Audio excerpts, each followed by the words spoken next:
एक बार एक आदमी को अपने गार्डन में टहलते हुए किसी टहनी से लटकता हुआ एक तितली का कोकून दिखाई पड़ा।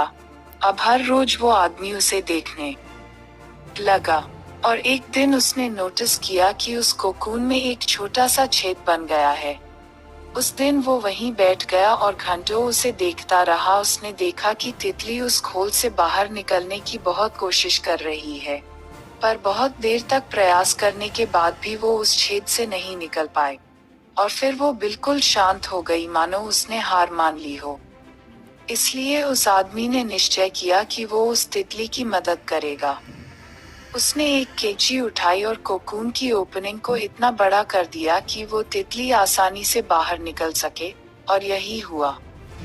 तितली बिना किसी और संघर्ष के आसानी से बाहर निकल आई, पर उसका शरीर सूजा हुआ था और पंख सूखे हुए थे।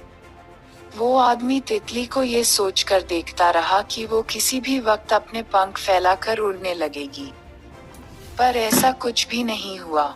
इसके उलट बेचारी तितली कभी उड़ ही नहीं पाई और उसे अपनी बाकी की जिंदगी इधर उधर घिसटते हुए बितानी पड़ी।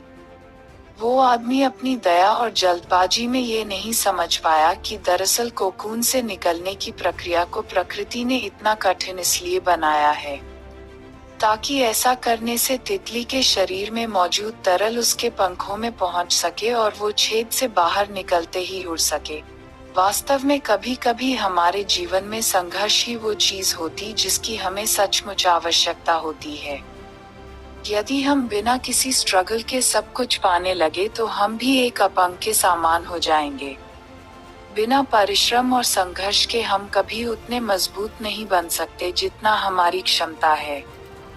इसलिए जीवन में आने वाले कठिन पलों को सकारात्मक दृष्टिकोण से देखिए। वो आपको कुछ ऐसा सिखा जाएंगे जो आपकी जिंदगी की उड़ान को पॉसिबल बना पाएंगे।